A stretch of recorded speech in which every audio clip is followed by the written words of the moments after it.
To be or not to be, these words are spoken infamously by Shakespeare's Hamlet.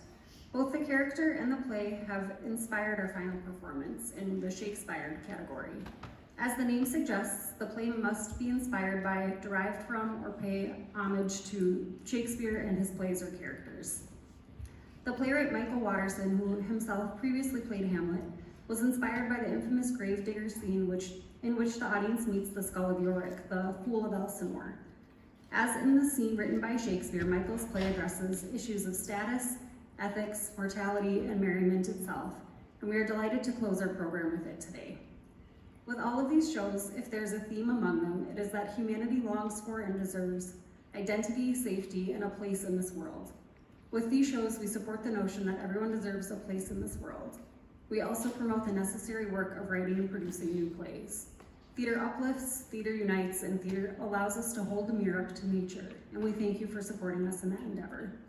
And now we take you to the Elsinore Castle in Denmark, 23 years before Shakespeare's Hamlet, for The Fool of Elsinore by Michael Waterson.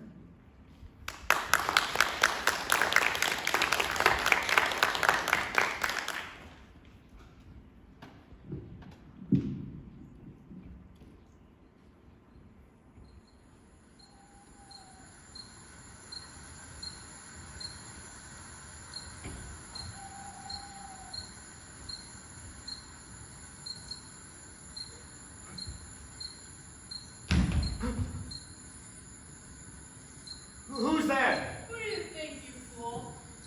Long live the king! It's me. Who else would it be? Nay, answer me! Give it Long live the king! Give it a rest. I arrest you! In the name of the crown! Go! Go! Francisco! You gave me a fright. You're supposed to answer with the countersign. I forgot it.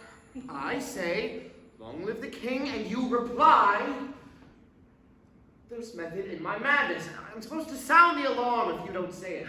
Go ahead, sound the alarm, see who answers. The king's taken most able-bodied men away with him to war. Who are we fighting this time? Norway or Poland? What's the difference? He's off slaughtering for his own glory in a piece of ground whereon the numbers cannot try the cause. Be thankful you're here safe at home. True. Well, many thanks for relieving me. I'm tired. I'm going to bed. No, you're not. What do you mean? Why not? We've both been assigned to duty at daybreak. We are to take a prisoner to be executed. Oh, surely you jest. The jest is on the jester, the king's fool, Yorick. He's the one we are to escort. The royal fool? Why? What's he accused of? He's been condemned of treason by none other than Prince Claudius himself. Treason is no jest. But why us? We're watchmen, not prison guards. Hello? What did I just say? Most of the jail guards are off to war with the king, along with most of the prisoners. King Hamlet pardons anyone who will fight with him. What, even cutthroat murderers? Especially cutthroat murderers. You might even say they've had their basic training, and if pardon weren't incentive enough, the king's soldiers eat better than the prisoners do. Better to die by the sword with a full belly to starve in the dark with rats gnawing on your toes. All right. Well, I imagine a quick stroll to the chopping block before bedtime won't be so bad. Now you're the one jesting. It'll be horrible. Condemned prisoners kick and scream and fight every step of the way while babbling all species of nonsense. Terror of death gives one man the strength of 10. It's preferable to wrestle a bull than to bring a man to his doom. And if you lose your patience and run him through, you'll be jailed for obstructing the king's justice. Even if it's not the king who's condemned him? Make no mistake, in Hamlet's absence, Claudius is king all but entitled. I don't like it. It's well known, spirits of the dead seek vengeance on their slayers. Prince Claudius will make a ghost of you if you do not obey his commands. I still don't like it. How long till dawn? Not long now.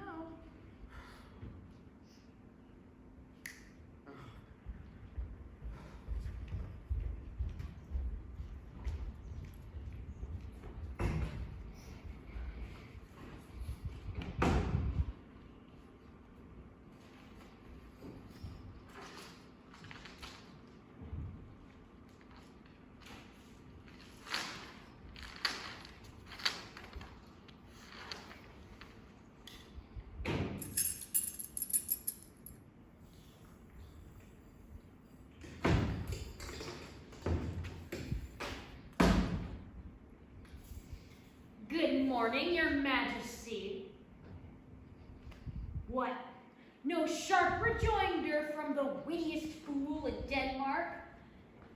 Well, I can't blame you. These are not the best accommodations for a member of the royal court. Not the worst, though.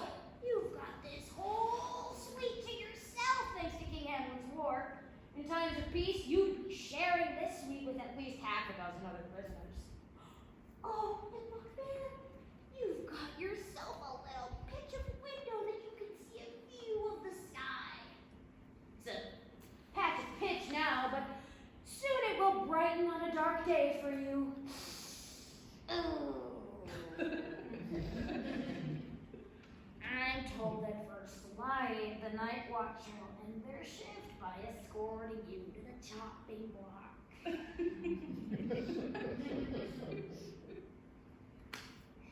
So, Your Majesty, what do we have on the menu today? Oh, bless me, it's porridge. Same as yesterday and the day before. With what, maybe a bit of a rat tail. That'll cook. It's a bit of humorous himself.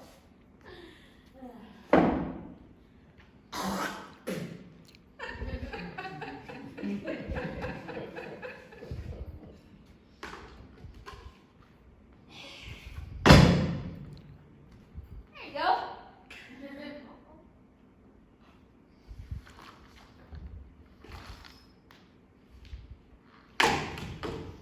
What in gratitude? Prince Claudius could choose to let you starve instead of dispatching you with a full belly and a neat beheading by an executioner renowned for his craft, no less.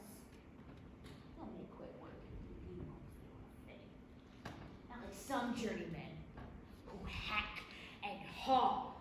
They could cut down a 100-year-old oak tree faster than they could part a pate from the shoulders. I remember one poor devil, his head dangling on a flap of flesh, his limbs twitching and jerking that I thought he was about to dance up and do a jig. Thanks for the preview. And please convey my gratitude to Prince Claudius for his kindness. I imagine that the sharpest cut is knowing that you foolishly threw away your high position. Oh, it was foolish indeed to trade a seat at the royal table for dining with rats. Ugh, must be glorious upstairs. Feasting on fat beef and sweet Rhenish wine instead of skinny squirrel and bitter ale. Oh, sleeping in a real bed instead of itchy straw. Hobnobbing with the nobility while you bounce the air to the throne, young Prince Hamlet on your knee. Comfort comes at a cost, Dungeon Master. I don't speak to me of cost, fool. Look at me, living amongst vermin of both rodent and human varieties, always watching my back for fear of treachery. If I doze, the rats are at my throat.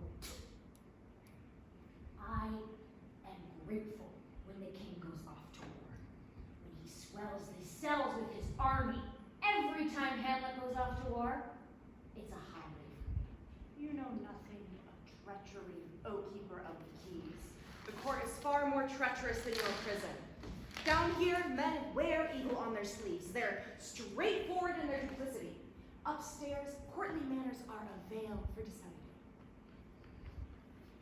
I'm curious. The charge against you is treason. What did you do to make Prince Claudius so angry? You're better off not knowing how I arrived in your care, jailer. I know more than you think, fool. It's common knowledge that Prince Claudius was often the butt of your pranks.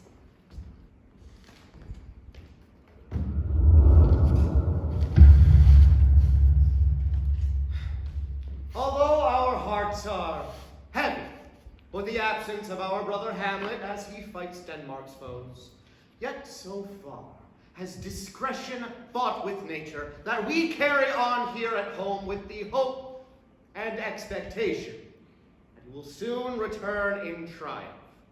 And while we fret and chafe against those duties that chain us here, while every sinew hungers to be wielding a gore-drenched sword, shoulder to shoulder with our fearsome liege and brother, we take comfort in the assurance that our attention to the administrative drudgery of household and state frees his mind from mundane cares, and so bolsters him for battle.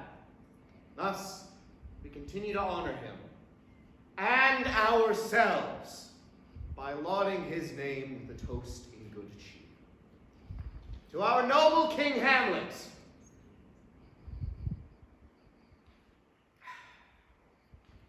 no joke in health we drink tonight, but the great cannon to the clouds shall tell, and the princes rouse the heavens, all brute again, re-speaking earthly thunder.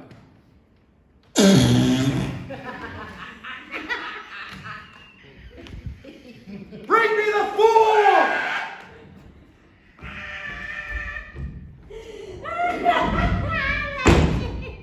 Who has been told and retold all throughout Elsinore and beyond, till even the poorest peasant in the kingdom's farthest backwater can recount it. Oh boy, but that was a while back. What happened since to lay you so low? Never mind. Suffice to say that when the cock crows a little while hence, I'll have crowed my last jest.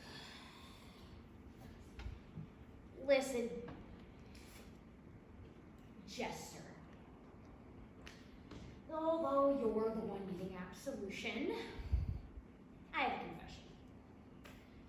Since you've been devoted to worm's meat, I thought that I might audition for your erstwhile position. I've always thought Motley suited me, and I fancy myself a bit of a wit. Take care, jailer. 'Tis not so simple, milking laughter with jibes at a king and those who would wear his crown. Insulting to the rapier with humor, but not a whit farther. It is perilous, mocking the folk and powerful. Oh, I see. You're dazzling the court with your razor-edge wit, and then oops, a slip of the tongue, and the razor is at your own throat. But here, at this hour tomorrow, you'll either be caroling with the angels or howling with the devils. So why not pass along your knowledge to those who might benefit from it? Namely, Get on your knees and give thanks for your ignorance. Knowledge is what exiled our first parents from Eden, and it's knowledge that's done me in. forewarned is forearmed, as they say. Are you honest, Dungeon Master? And differently honest. Should you rise within your station and leave these walls here below, leave your honesty. Conscience was my downfall. I could not in conscience ignore their treachery. Whose? Since you insist, I'll tell you. If only because this scandalous secret screams to live on long after I've gone. But remember, I warned you. It is no secret that the king's marriage was an attempt at a diplomatic alliance on his part. At the time, Gertrude's youth was the subject of snide whispers. She was then a mere girl. Too blushing a bride, they said, for such a graying groom. Some time back, I began to suspect that the young queen and her brother by marriage, who are of an age, were more intimate than the law allows. I saw subtle looks pass between them, tender touches that the king was blind to. I resolved to confirm my suspicions or put them to rest.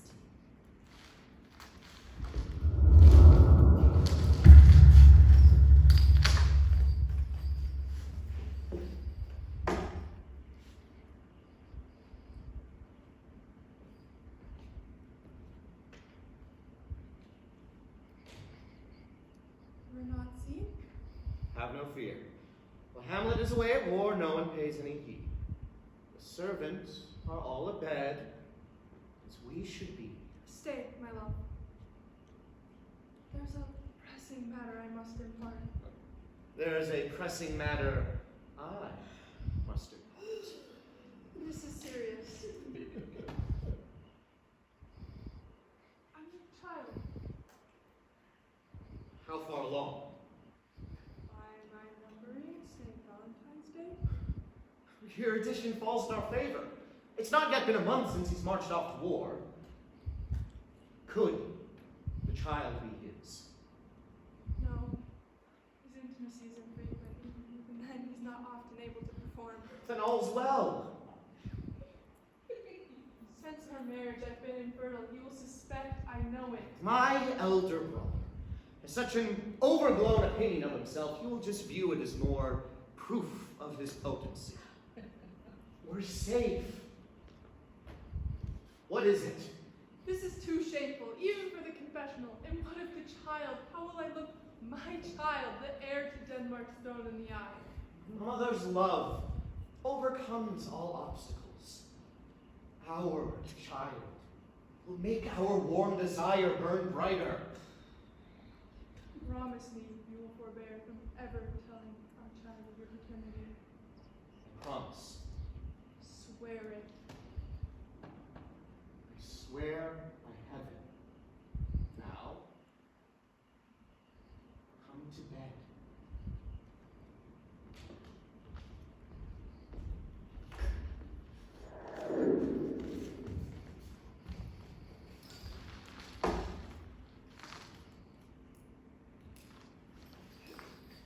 God's wound, so you're telling me Prince Hamlet is a bastard? The king's brother's son? If the queen in my ears are to be believed, And King Hamlet doesn't suspect. he has never given an outward sign whenever I see him, which isn't often. Between his love of battle and hunger for glory, he's such an infrequent guest in his own house. He's like a ghost. You never would have imagined that the court was a hotbed of adultery. Now that you possess this dangerous knowledge, do your best to lose it. But why stand you now accused of treason 7 years since the prince's birth? The Randy couple's dark secret gnawed at my soul. While I knew this knowledge imperiled me, my conscience wouldn't leave it alone. I began dropping hints to the king, cloaked as jests, hoping to remove the veil from his eyes. But instead of King Hamlet, it was Claudius who picked up my intent and suspected I knew of his incest and its issue. Following an unsubtle quip I made at a recent supper, he waited until the king was off to wars and then clapped me in irons and marked me for execution as you now see me.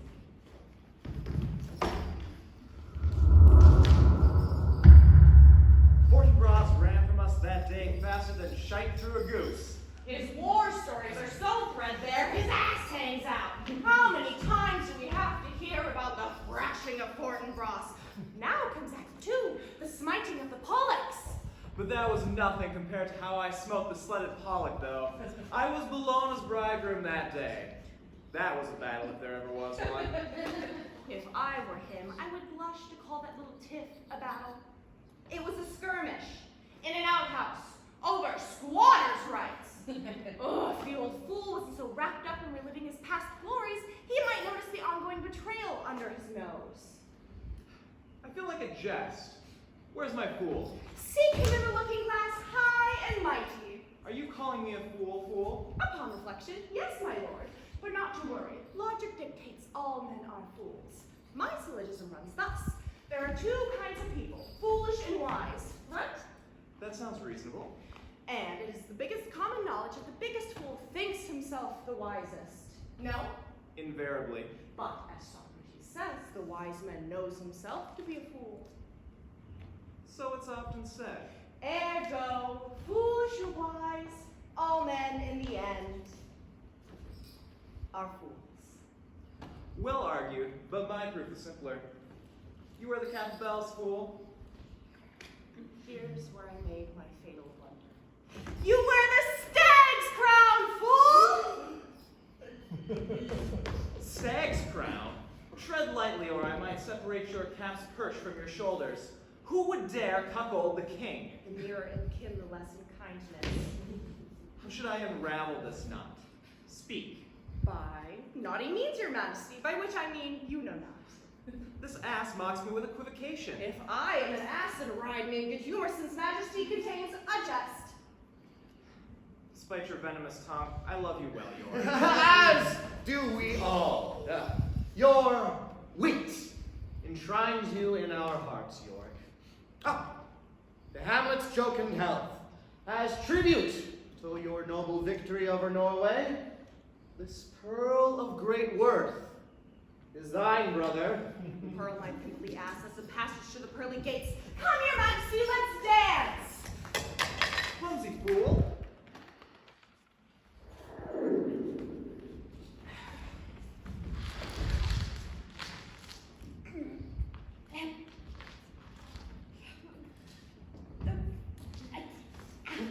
What? Prince Claudius tried to poison the king, his own brother? He will no doubt succeed one day. No! Yes! And what you have heard from me, share this knowledge with no one if you value your life and those of your loved ones. Where secrets are concerned, I'm a tune. Secrets may enter my ears and are buried for an eternity. This knowledge frightens me not. Then you are indeed a fool. So, you've seen my nascent skills. Since there is no escaping your fate, why not impart a can of your craft to me in the little time you have left? To what end? Whether you succeed me or not makes no difference to me.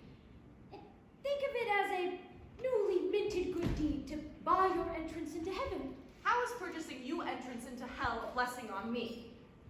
There is one thing, perhaps. No, never mind. What? Name it. They say the headsman sharpens his blade to the keenest edge when he's well paid. I have nothing to give him. Greedy Claudius stole my meager purse, but no, you are a lowly jailer. You have no money. Oh, think again. Not all my charges arrive here penniless in my domain. You wouldn't know it at the look of them. These rude walls have held quite some fine nobles in their time. There are those that have paid me handsomely for a decent meal and a softer bed before a departure. Here, this purse contains Moorish dinars worth a princely sum. The glare of gold sharpens any headsman's eyesight. Done. The time is short. Let's see what I'm working with. Let me hear a sample of your wit. I got it. A riddle. What hangs on a man's thigh and wants nothing but to poke the hole it's often poked before? No answer?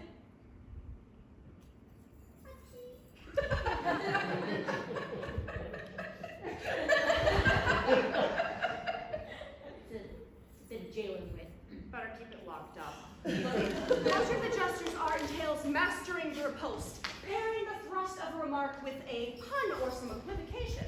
Thus, when the king says, "Where's my fool?" you reply, Seek him in the mirror. and when he says, "Call you me a fool?" you respond, Upon reflection, yes, I see. Now, foolery is more than riddles and jest. The best fool is no round entertainer. A fool juggles, a fool gambles and capers. Can you caper, jailer? What's a caper? Unchain me and I'll show you. I'm warning you, don't try any of your tricks on me or there'll be nothing left for the executioner.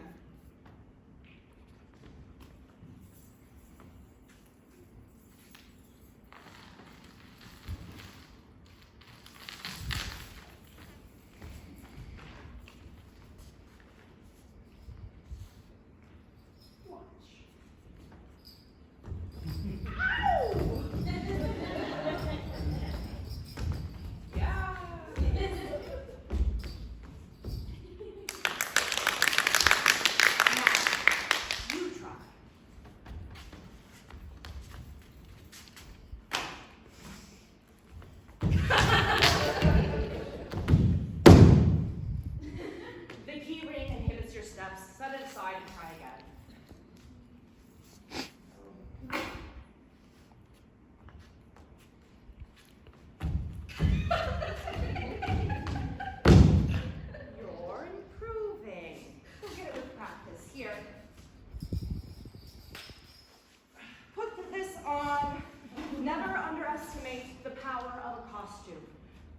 outward show, the player dons the role.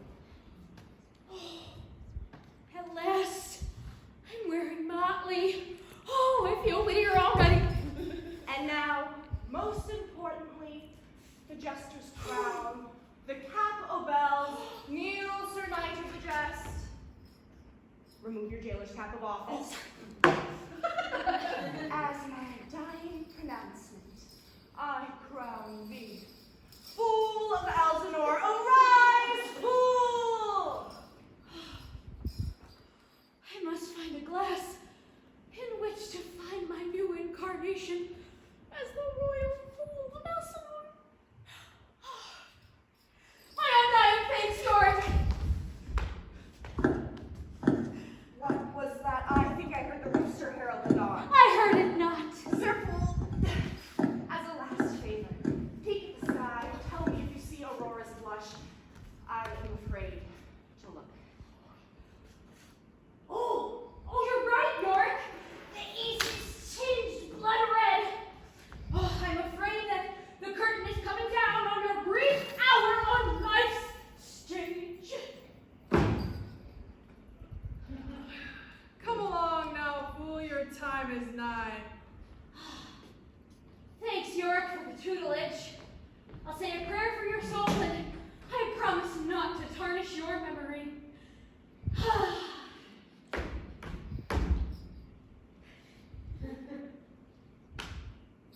Take them away. No, you're mistaken. I'm not York. He's York. Oh, have to hand it to him. They're jester to the very end. Save your quips for the headsman, Yorick. He always gets the last laugh. No. I'm the jailer. That's York. He takes us for bigger fools than he is. If you're the jailer, why are you in Jester's garb? I was practicing.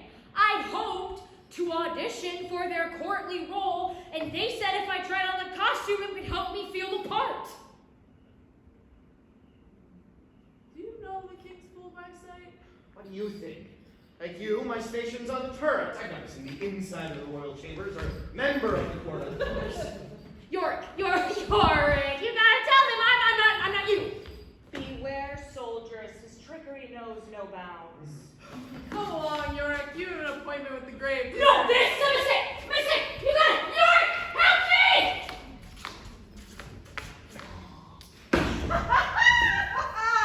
Farewell, jailer! We know what we are, though not what we may be. Perchance your captors will find out their misapprehension before the axe falls. If not, let your epitaph read, "Here lies a man of infinite jest." Now, to escape this rotten state and fly as far as the full-bellied sail will carry me, it is said that they gladly welcome fools in England. Perhaps I'll find fellowship in a crowd of players there.